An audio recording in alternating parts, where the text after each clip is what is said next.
আগুনে পুড়ে যাচ্ছে ইসরায়েলের মধ্যাঞ্চল। গাজায় যখন আগ্রাসনের সব সীমা ছাড়িয়ে যাচ্ছে ইসরায়েল, ঠিক তখনই মধ্যপ্রাচ্যের কসাই বেনিয়ামিন নেতানিয়াহুর দেশ থেকে ভেসে এলো আর্তনাদ। ভয়াবহ দাবানল ছড়িয়ে পড়েছে দেশটিতে।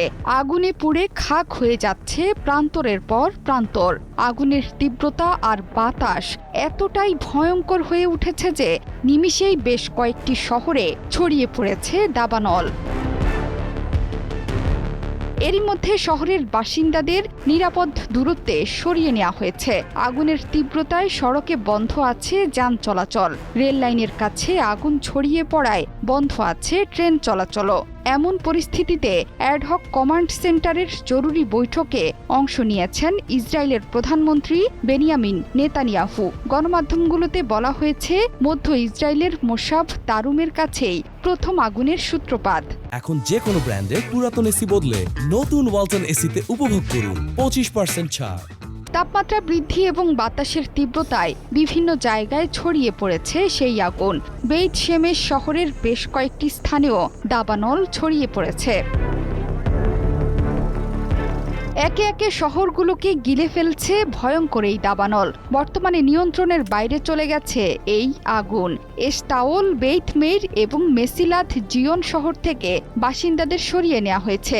ভয়াবহ আগুনের ফলে সড়কের গাড়ি চালকরা তাদের যানবাহনকে ফেলেই শহর ছাড়তে বাধ্য হয়। জনগণকে সতর্ক থাকা এবং ক্ষতিগ্রস্ত এলাকা থেকে দূরে সরে যাওয়ার নির্দেশ দিয়েছে পুলিশ। দাবানল ছড়িয়ে পড়া এলাকা থেকে জেরুজালেমে যাওয়ার গুরুত্বপূর্ণ সড়কও বন্ধ করে দিয়েছেন তারা। এরই মধ্যে বিমানের সাহায্যে আগুন নেভানোর কাজ শুরু করেছে অগ্নি নির্বাপন কর্মীরা। আগুন নেভাতে গিয়ে 7 জন দমকল কর্মী সহ কমপক্ষে 9 জন আহত হয়েছেন। ফায়ার অ্যান্ড রেস্কিউ অথরিটির মুখপাত্র জানান, আগুন নেভাতে গিয়ে 9 জন আহত হয়েছেন। তাদের মধ্যে 7 জন দমকল কর্মী এবং 2 জন বেসামরিক নাগরিক। দাবানলের স্থান থেকে জেরুজালেম প্রায় 25 কিলোমিটার দূরে। এরপরও জেরুজালেমের আকাশ ধোঁয়ায় আচ্ছন্ন।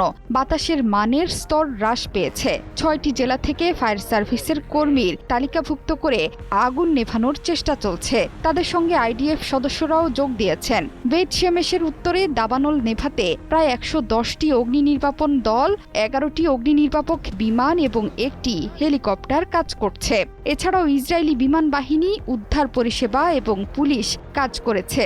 দাবানলের ঝুঁকিপূর্ণ এলাকাগুলোতে পর্বতারোহীদের খোঁজে তল্লাশি চালাচ্ছেন কর্মকর্তারা।